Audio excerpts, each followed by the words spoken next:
Hello everyone, welcome to Clear Study. Today we are going to learn about the chapter money of class 12th macroeconomics. तो money क्या होता है? पैसा, जिससे हम सबको प्यार होता है. हम एग्जाम में तो नहीं सकते मनी का मतलब पैसा होता है, तो इसकी एक स्टैंडर्ड डेफिनेशन होती है. डेफिनेशन भी बहुत ईजी है, ये सबसे ईजीएस्ट चैप्टर ऑफ इकोनॉमिक्स है. सो देख लेते हैं डेफिनेशन.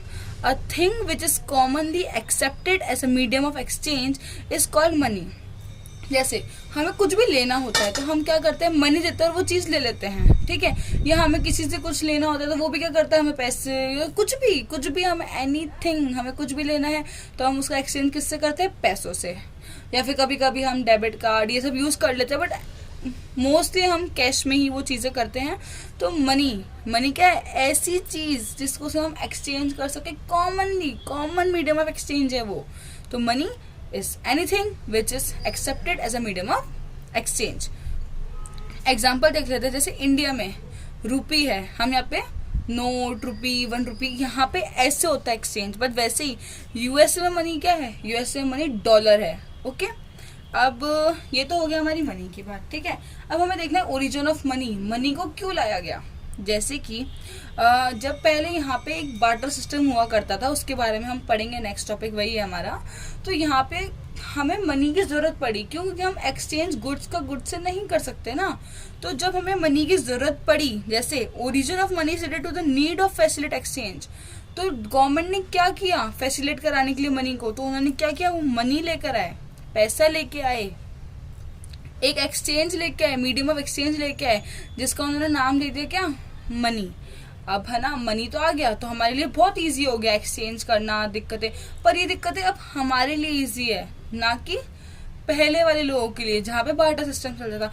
गाइस, अगर आपको वीडियो प्लीज अच्छी लग रही है तो प्लीज लाइक करें और हमें सपोर्ट करें. ओके, अब जैसे हम आते हैं बार्टर सिस्टम, ठीक है.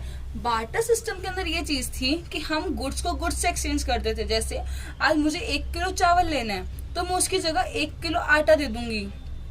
पर हम वहाँ पे एस्टिमेशन हम इन चीजों में कर सकते हैं ना. पर हम अगर हम देखा जाए कि मुझे है ना चावल के बदले में ना कार लेनी है, तो कैसे, नहीं ले सकते ना हम. नॉर्मल सी बात है. अगर मैं कैसे एस्टिमेशन लगाऊंगी, कार लाखों में होती है, चावल 30-40 रुपए किलो मिलता है. कितने किलो चावल देने चाहिए, ये तो 30-40 हम अब बता रहे हैं कि हमें 30-40 रुपए का मतलब पता है, पर उन लोगों को 30-40 रुपए का मतलब भी नहीं पता होता था, वो बस एक्सचेंज करते थे. तो वहां पे उनके बहुत सारे ड्रॉबैक्स होते थे. और बार्टर सिस्टम को C2C इकोनॉमी बोला जाता है. एमसीक्यू में डेफिनेटली क्वेश्चन पूछा जाएगा आपसे, तो ये याद रखना. Barter system is also called as C2C economy, जहाँ पे कमोडिटी टू कमोडिटी हम एक्सचेंज करते थे. अब बार्टर सिस्टम में जैसे कि मैं आपको बता रही हूँ कि है ना, उन लोगों को कुछ नॉलेज नहीं थी इस बारे में कि पैसों को क्या बोलते हैं क्या नहीं बोलते. ड्रॉबैक्स तो थे ही ना उसके. जैसे कि first, double coincidence of wants. यार जैसे आज मेरे को 1 किलो दाल चाहिए, है ना, और मेरे पास एक्सचेंज करने के लिए कपड़े हैं, क्लोथ्स हैं, और जिससे मेरे को दाल मिल रही है ना, जरूरी नहीं है कि उसको भी क्लोथ्स की नीड हो कि वो क्लोथ्स में वो एक्सचेंज कर ले. मान लो उसको चावल की नीड हो तो वो ऐसे बंदे से एक्सचेंज करेगा कि वो दाल दे के चावल ले ले. वो मुझसे क्यों करेगा जब मेरे पास क्लोथ्स है देने के लिए. तो यहाँ पे इसमें बहुत प्रॉब्लम आती थी कि हमें लोगों को ढूंढना पड़ता था कि किसको हमारी जो चीज़ है उनको वो चाहिए और हमें उनकी चीज़ चाहिए. तो उसमें बहुत सारे इश्यूज होते थे. जैसे हम नेक्स्ट देखते हैं, lack of common unit of value. आज जैसे मेरे को कार बेचनी है तो मैंने आज अमाउंट बोल दिया कि मैं इसको 5 लाख में बेचूंगी.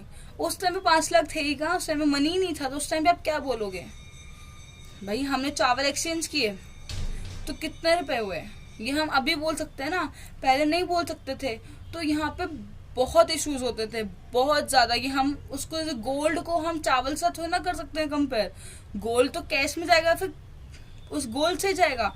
बट अगर किसी के पास चावल हो और उन्हें गोल्ड चाहिए तो वो कैसे लेगा. तो यहीं पे बहुत इश्यूज आते थे.